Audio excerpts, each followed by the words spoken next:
चाय पी रहा हूँ। लेकिन चाय पीते पीते मैं सोच रहा हूँ कि आपको कुछ इम्पोर्टेंट यूनिट के बारे में बता दिया जाए। सबसे पहले लिखा है one astronomical unit. Astronomical unit खगोलीय मात्रक कितना होता है मीटर में? 1.495 इंटू 10⁻11 मीटर। मतलब एक खगोलीय मात्रक जो होता है वो 1.495 गुणा 10⁻11 मीटर के बराबर होता है। ठीक है। अब इसके बाद 1 लाइट ईयर। हम लाइट ईयर के बारे में जान लेते हैं कि एक वर्ष में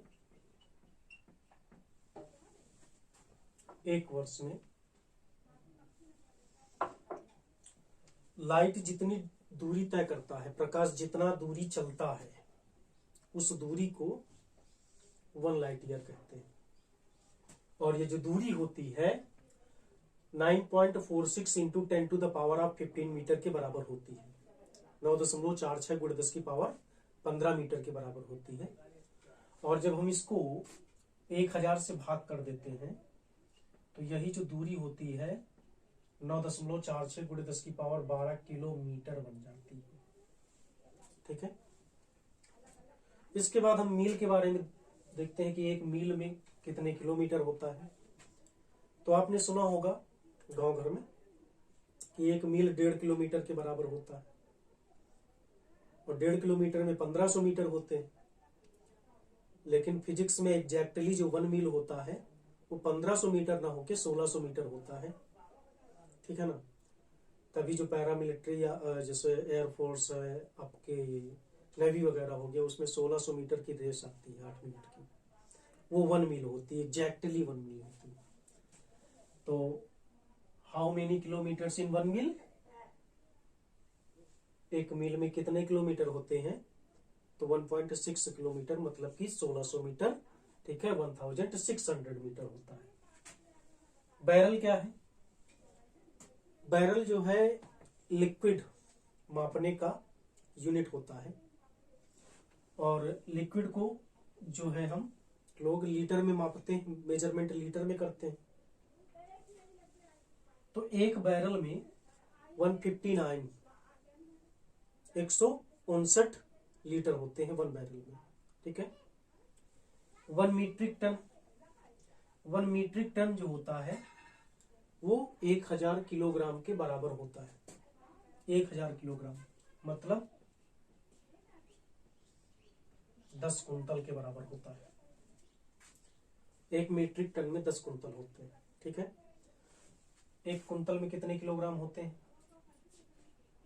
1 कुंटल बराबर 100 किलोग्राम। 10 से गुणा कर देंगे तो 1000 किलोग्राम आ जाएगा।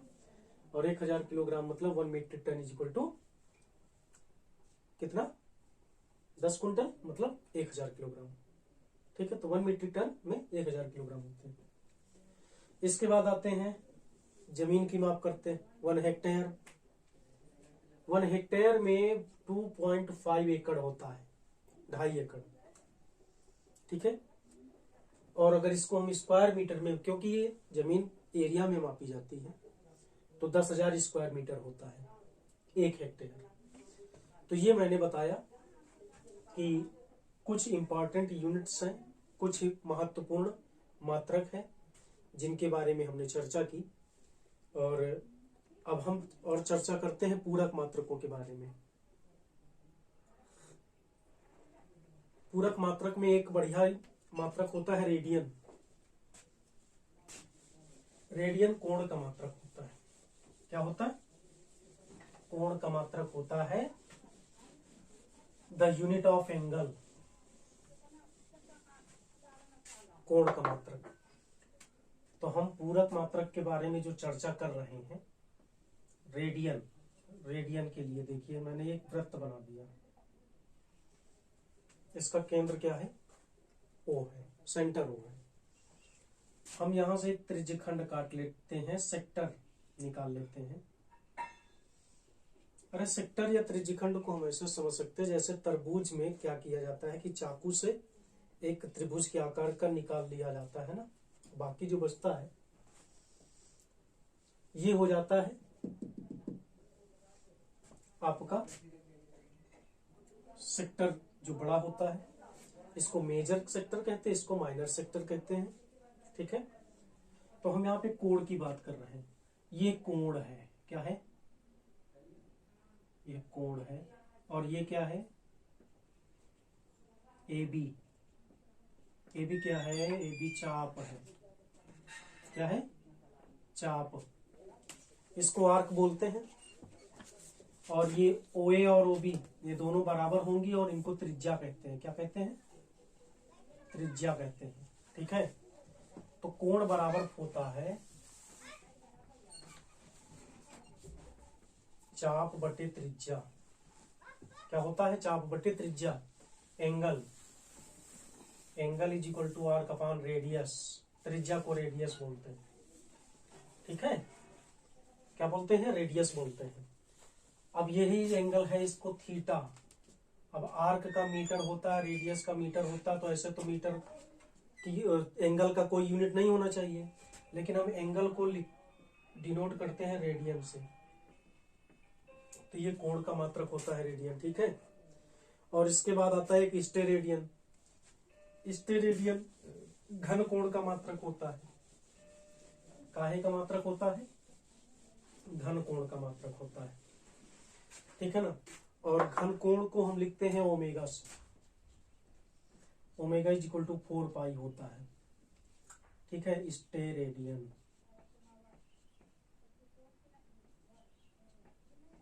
स्टेरेडियन। तो ये हो गए पूरक मात्रक। ठीक है ना, हम इनको पूरक मात्रक बोल देते हैं, रेडियन को और स्टेरेडियन को। रेडियन कोण के लिए होता है और स्टेरेडियन घन कोण के लिए होता है। अब हम आपको बता देते हैं त्रुटियां क्या होती हैं। देखिए, हम जब किसी भी भौतिक राशि का मापन करते हैं तो हम कुछ ना कुछ गलती कर बैठते हैं। तो गलती जो है कभी कभी हमारे लिए लाभदायक होती है और कभी कभी हानिकारक भी हो जाती है। जैसे आप पड़ोसी के यहाँ दूध लेने गए, उसने 1 लीटर की जगह पे 1.25 लीटर डाल दिया, मतलब कि 1.25 लीटर डाल दिया, तो उसका नुकसान हो गया 0.25 लीटर का, और हमारा 0.25 लीटर का फायदा हो गया। तो ये हुई फिजिकल क्वांटिटी को मेजर करने में, मापन करने में गलती, त्रुटि। किसी भी भौतिक राशि को मापने में जो न्यूनतम त्रुटि होती है उसको अल्पतमांक कहते हैं। तो हम यहाँ पर त्रुटि बताएंगे। त्रुटि क्या होती है,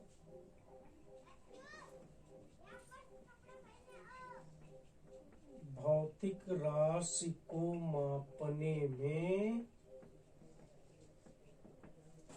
असावधानी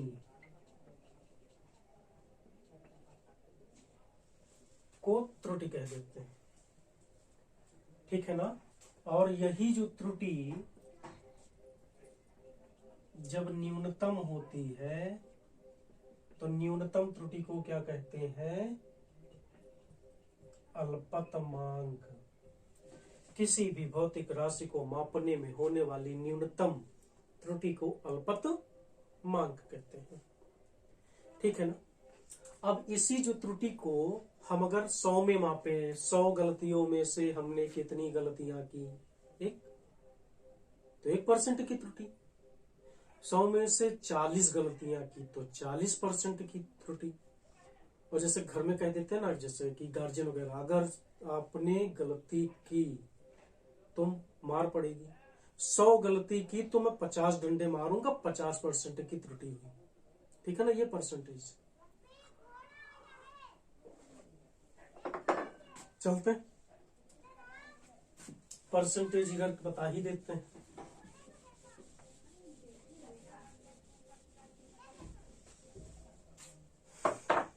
प्रतिशत त्रुटि,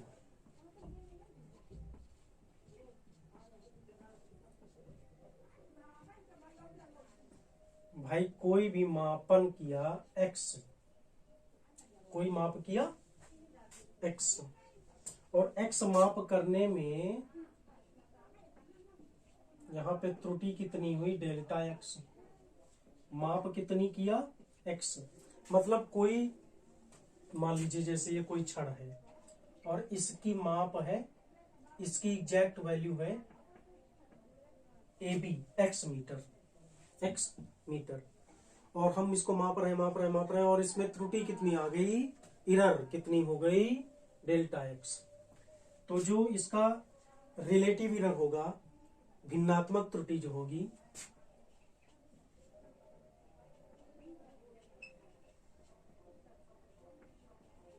भिन्नात्मक त्रुटि क्या होगी, डेल्टा x अपान एक्स। अच्छा, भिन्नात्मक त्रुटि का मतलब क्या होता है, मतलब ये है कि हम x माप करने जा रहे हैं, ठीक है ना, तो x माप के रिस्पेक्ट में x माप की तुलना में त्रुटि कितनी हुई, तो हम यहां पर x के मापन में हमने डेल्टा x त्रुटि कर दी, तो जो डेल्टा x अपान एक्स है ये x के मापन में डेल्टा x त्रुटि को बताता है, ठीक है ना, कि यहां पर हमने डेल्टा x त्रुटि की है किसके रिस्पेक्ट में, x के रिस्पेक्ट में, तो x के मापन में भिन्नात्मक त्रुटि क्या होगी, डेल्टा x अपान एक्स होगी। ओके, अब अगर इसी में हम भिन्नात्मक त्रुटि में प्रतिशत त्रुटि ऐड कर दें तो क्या हो जाएगी, x के मापन में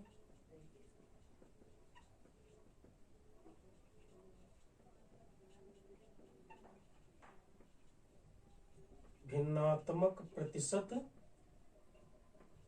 त्रुटि, तो सीधी सीधी बात है, अभी बात आई थी 100 में से देख लेंगे तो 100 से मल्टीप्लाई कर देंगे, इतनी त्रुटि हो जाएगी, ठीक है, कोई दिक्कत नहीं। नोट कर लीजिए अगर नोट करना चाहते हैं तो, नोट हो गया, जैसे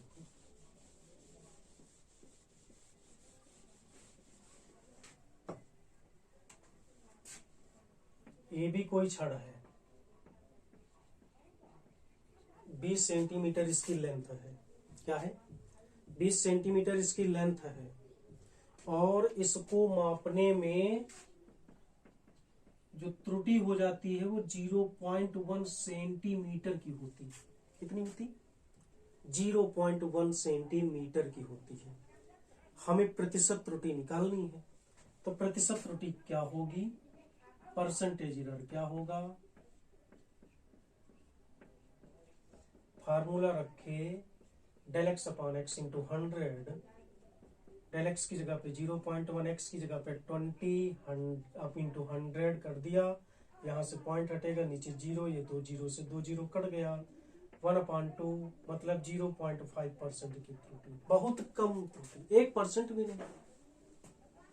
100 गलती करोगे तो आधा डंडा पड़ेगा, आधा डंडा मतलब 200 गलतियां करोगे तब जाके एक डंडा पड़ेगा, इतना आया है, इतनी गलती आई है, इतनी त्रुटि आई है कि 20 सेंटीमीटर के मापन में, किसी छड़ की लंबाई 20 सेंटीमीटर है और उसको हम 20 सेंटीमीटर मापने में हमने त्रुटि कितनी की, 0.1 सेंटीमीटर की त्रुटि की, तो परसेंटेज त्रुटि कितनी आई है, 1/2 मतलब 0.5% की त्रुटि आई है। इस तरह से न्यूमेरिकल आता है, ठीक है, तो कंपटीशन में इससे और ज्यादा क्वेश्चंस नहीं आते हैं।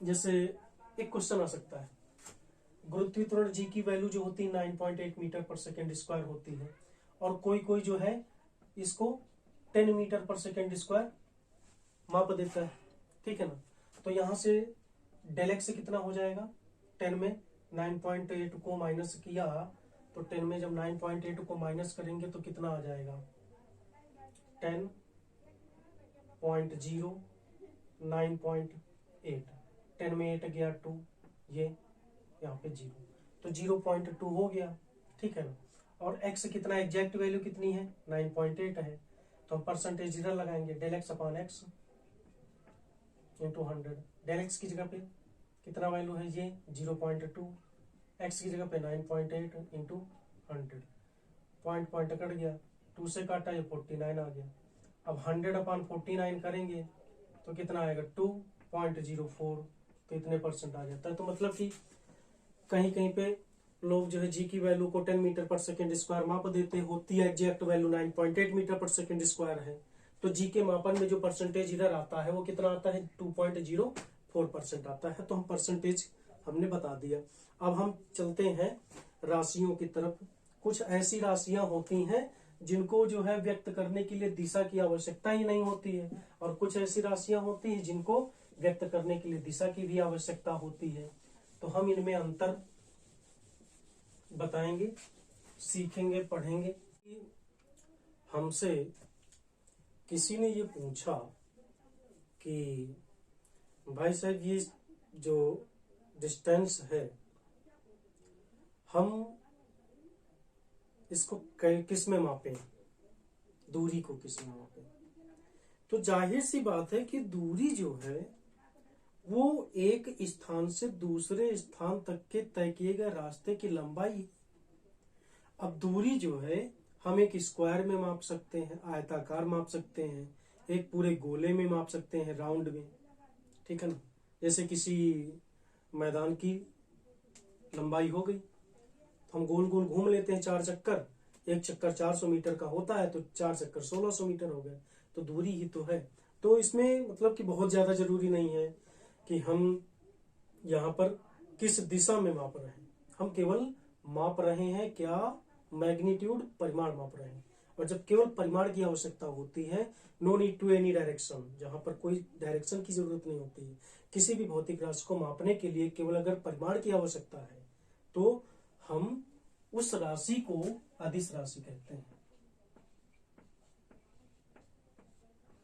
क्या कहते हैं, अदिश राशि। मतलब अदिश राशियों के बारे में हम पढ़ रहे हैं, ठीक है। अब देखिए, बहुत सही, हम सबसे पहले अदिश राशियों के बारे में चर्चा करेंगे। अदिश राशियां क्या होती हैं। देखिए यहां पर लिखा है अदिश। अदिश का मतलब बिना दिशा के। जैसे हम अपने घर में बैठे हैं, आप अपने घर में बैठे हैं, हम आपका घर जानते हैं, आप मेरा घर जानते हैं, ठीक है ना। तो हमें वहां पे डायरेक्शन बताने की जरूरत नहीं कि किधर है। लेकिन हम कभी कभी क्या होता है कि हम एक दूसरे के घर तो जाते हैं, लेकिन ये करेक्ट एग्जैक्ट नहीं बता पाते हैं कि हमारे घर से आपके बीच की घर की डिस्टेंस कितनी है, दूरी कितनी है। तो चलते हम दूरी के बारे में जान लेते हैं कि जैसे मान लीजिए कि हमारे और आपके घर के बीच की डिस्टेंस 5 किलोमीटर। कितना, 5 किलोमीटर। और डायरेक्शन तो हमें पता है, तो ये दूरी मापने में डायरेक्शन की कोई आवश्यकता नहीं पड़ेगी। मोटरसाइकिल उठाएंगे ऐसे ऐसे ऐसे ऐसे करते करते, कोई डायरेक्शन फिक्स नहीं होगा। जिस रास्ते से हम आते हैं उसी रास्ते से आए और चले आए, आपके घर 5 किलोमीटर पे आपका घर मिल गया। तो ऐसी राशियों को दर्शाने के लिए किसी प्रकार की दिशा की जरूरत नहीं पड़ती है। ओनली नीड फॉर मैग्नीट्यूड, केवल परिमाण की आवश्यकता होती है। तो ऐसी राशियों को हम क्या कहते हैं, अदिश राशियां कहते हैं, ठीक है। बिना दिशा के, केवल परिमाण, केवल क्या हो, परिमाण हो। तो जैसे हो गया दूरी, दो बिंदुओं के बीच तय किए गए रास्ते की लंबाई को दूरी कहते हैं, ठीक है ना। चाल, चाल बराबर दूरी बटा समय होता है, ठीक है ना। इसी तरह से जैसे हम समय, और एक चीज और जान लीजिए, जितनी भी मूल राशियां हैं, फंडामेंटल फिजिकल क्वांटिटीज, 7 मूल राशियां हैं। कौन कौन सी, लंबाई, द्रव्यमान, समय, विद्युत धारा, ताप, ज्योति तीव्रता, पदार्थ की मात्रा, ये सारी की सारी जो राशियां होती हैं ना, ये अदिश राशियां होती हैं। इनको व्यक्त करने के लिए दिशा की जरूरत नहीं पड़ती है, केवल परिमाण की जरूरत पड़ती है, और ऐसी राशियां अदिश राशियां कहलाती हैं। इनके जस्ट अपोजिट, जैसे हम कहीं घूमने गए, मान लीजिए कि हम कहाँ गए, लखनऊ गए, और रेलवे स्टेशन पे उतरे और किसी बंदे से पूछा कि भैया यहां से हमें जो है बस पकड़नी हजरतगंज के लिए, तो बस स्टॉप जाना पड़ेगा। अब किसी बंदे से मैंने पूछा, किसी व्यक्ति से पूछा कि यहां से चारबाग का बस स्टॉप कितनी दूर पड़ेगा, कहां पड़ेगा, तो बंदा सीधी सी बात बता देगा कि 100 मीटर चले जाइए। अब हम अननोन पर्सन है लखनऊ के लिए, हम किधर जाए? वो पर्सन हमें तो बता के चला गया कि भाई साहब 100 मीटर चले जाइए, मिल जाएगा। अब वो चला गया। अब हम दूसरे किसी बंदे से पूछे कि 100 मीटर तो जाए, लेकिन किधर, किस डायरेक्शन में? पीछे चले जाए, रेलवे क्रॉसिंग पूरी पार कर जाए, या दाहिने चले जाए, या बाएं चले जाए, किधर जाए? हम तो कुछ जानते नहीं। तो फिर दूसरे बंदे से पूछेंगे कि भाई साहब ये बताइए कि जो बस स्टॉप है चारबाग का वो किधर है? तो बताएगा कि सामने की तरफ चले जाओ, जिधर भी होगा, दाहिनी तरफ चले जाओ, बाईं तरफ चले जाओ, या ना जाओ। तो कहने का मतलब ये हो गया कि वहां पर हमें डायरेक्शन की भी जरूरत पड़ती है, केवल मैग्नीट्यूड की जरूरत नहीं पड़ती, केवल परिमाण की आवश्यकता नहीं होती है। वहां पर हमें परिमाण के साथ साथ दिशा की भी आवश्यकता पड़ती है। ठीक है,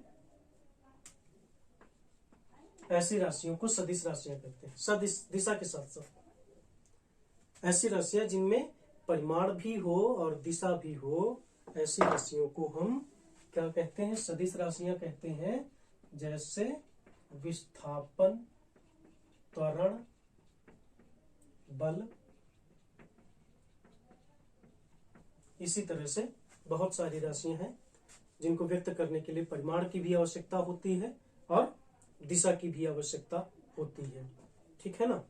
तो ये रही मापन की क्लास में, मात्रक कुछ बताए, त्रुटियां बताई, अदिश राशियों और सदिश राशियों में हमने अंतर बताया। तो ये क्लास कैसी लगी कमेंट बॉक्स में जरूर बताइएगा। अगर इस चैनल को सब्सक्राइब नहीं किया तो सब्सक्राइब कर लीजिए। ठीक है, और जब भी इस वीडियो को देखें तो पूरा देखें, बड़ा इंटरेस्टेड वीडियो। आगे मिलेंगे किसी अन्य चैप्टर के साथ में, कोई अन्य टॉपिक लेकर आएंगे। ठीक है, तब तक के लिए धन्यवाद।